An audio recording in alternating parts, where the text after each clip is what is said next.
These are the Nike Mercurial Vapor 16 Elite, and this is the 1 month review. We are going to start straight off with the Soulplate, which of course is the updated air zoom unit that goes into the Soulplate with a couple changes to the stud pattern as well. Instead of some of the star-shaped studs, you do get more of the chevron pattern, and then the air zoom unit has been updated with this wave type texturing. Now, in my month, or a little bit more honestly, of playing in these bad boys, I found that the Soulplate was really good. I liked the traction. It isn't suitable for AG pitches. I know that a lot of the footage you'll see in the course of this video is on an AG pitch. That's just what I had access to at the time of filming this video.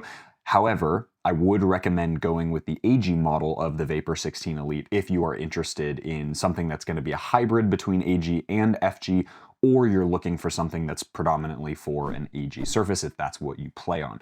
So for me, this is a very good FG type stud pattern, but it is very, very aggressive. So for me, the Soulplate is going to get a 7 out of 10. The heel area on the Vapor 16 is really nice, typical with Nike boots. Actually, pretty much every silo right now, outside of the Premier, has relatively the same construction. It's pretty nice and padded with some perforated suede in that heel area, and it does a nice job, at least for my heel, of wrapping it really nicely, making sure that I don't slip around. There's no rotational or kind of side-to-side slippage, if you will. And for me, in the session that I did just recently that you'll see on film, I didn't slip at all in the heel area. That being said, it's not quite at the upper echelon of heel areas, in my opinion. Things like the Asics boots, the Mizuno boots, the Athleta boots, those are the best of the best of the best, particularly because of the materials they choose to use in this area.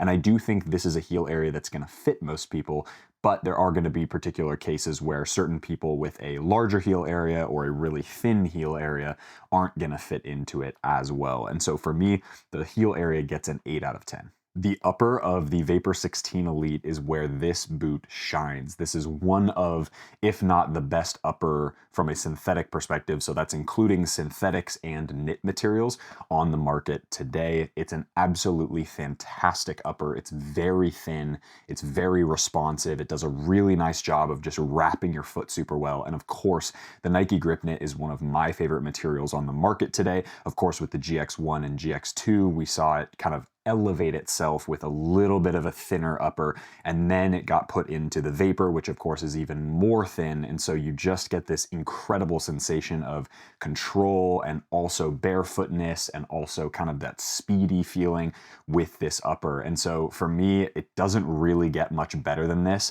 as far as a combination of really thin fly knit with the Atom knit, and then of course the Grip Knit element here, which actually does a fantastic job of gripping the ball in any weather condition. The most recent playing session that I did in this, which was actually this morning, was out in a rainy turf pitch, and so zero issues, bending, curling, doing any sort of micro manipulation with the ball was absolutely fantastic with these, zero complaints at all.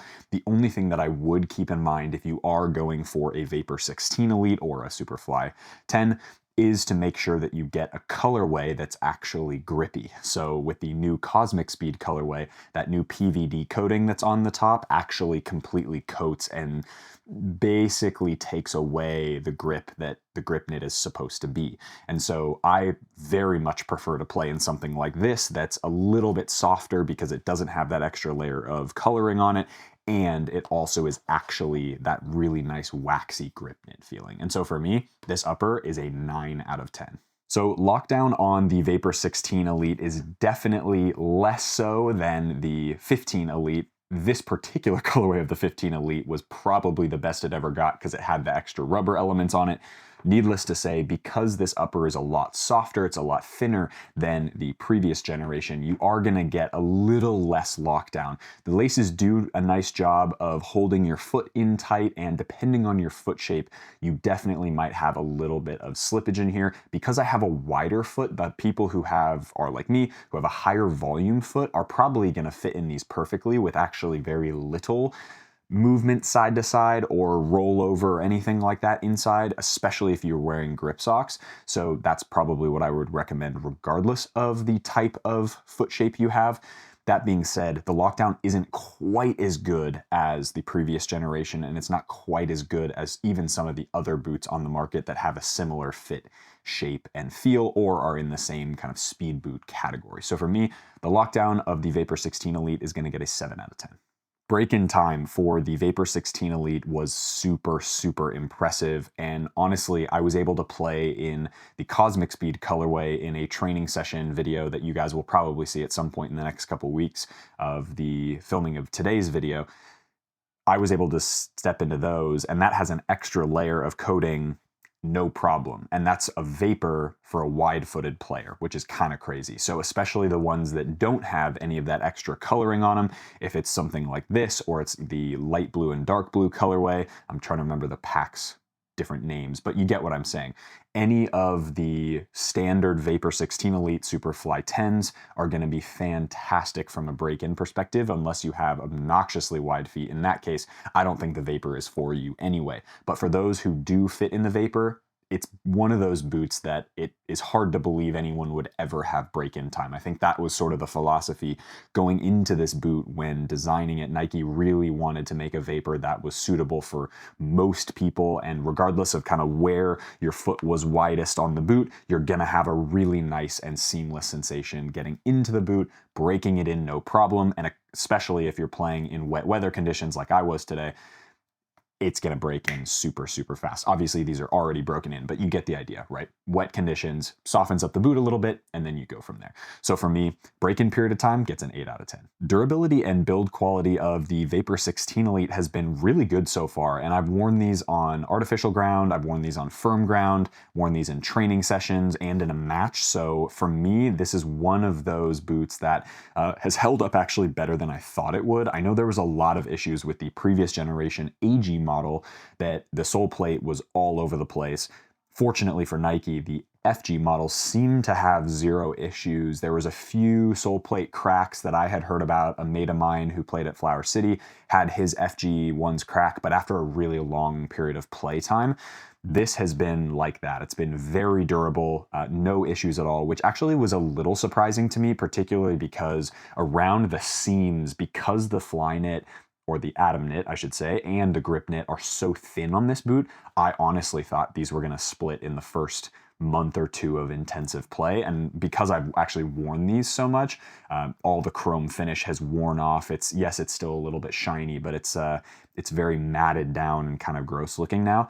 That being said, the seams have held up really well. There's a little bit of fraying in the laces, but whatever. I mean, that's not going to affect the performance at all. And the knit around the collar area has seemed to be going strong as well. So I'm super impressed with these. Durability and build quality isn't going to get the top notch because I know from previous encounters with an air zoom unit, it's not going to be as durable as other sole plates that don't have an air bubble in it that you're stomping on all the time. So for me, this is going to get a pretty good score of 8 out of 10.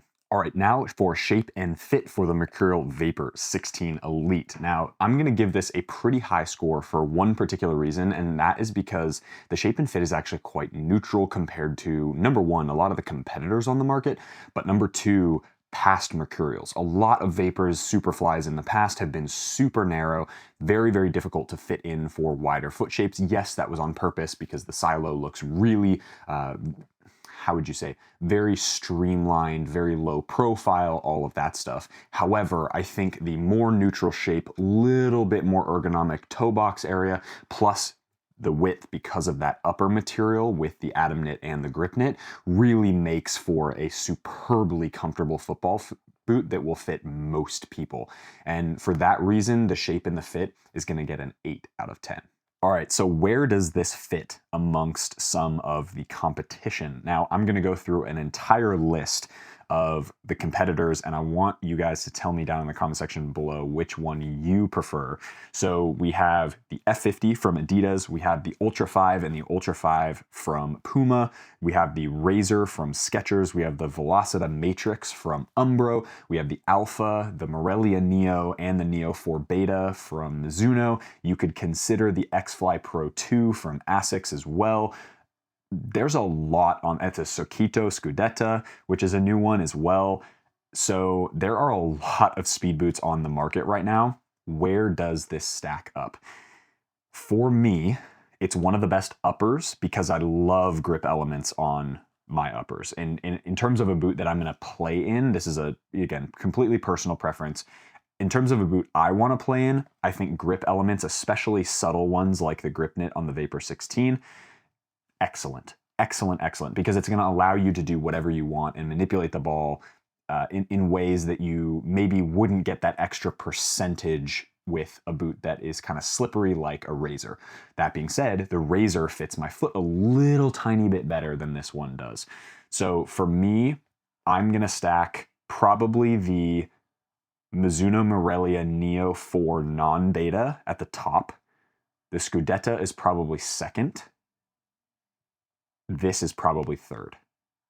That's probably where I'm gonna, oh, and then actually no, Razor and then this. So this is probably fourth in my list. Then from a fit perspective, the Velocita Matrix Pro actually fits my foot really well and is quite comfortable. So that's up there as well.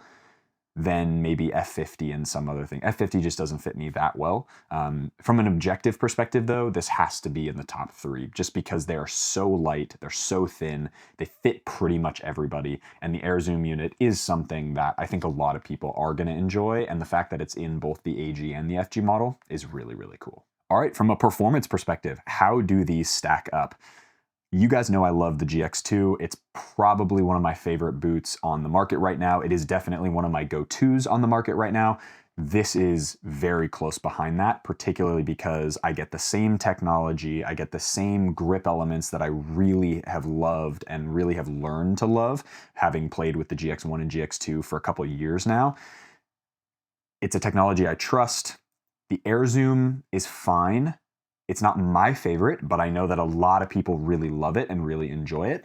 So for me, from a performance perspective, again, the only thing that really gets knocked down is the lockdown, and that's only because they've gone for thin, comfortable, as opposed to slightly more robust and a little bit more locked in. So it's kind of a trade-off, but Nike has decided to go a little bit more down the comfort route for with these, it seems like. So for me, performance score is an 8 out of 10. Overall, for the Nike Vapor 16 Elite, this is a boot that I have thoroughly enjoyed playing in over the last couple months. It's been a little bit longer than that now, but the point is that I wanted to make sure I really got good thoughts on this because there was so much hype around it, but then there was so much hype around all the other speed boots on the market, including the Scudetta and including the Razor and all this other stuff, the F50 and all that. For me, this is a fantastic, fantastic pair of football boots. If you are somebody with a wider foot shape, speaking personally, this is one of the options you go for, along with the Razor and along with the Scudetta. Those are kind of the 3 that you're really going to fit in if you're a wider foot shape. Now, if you're a thinner foot shape, you're going to have pretty much every option.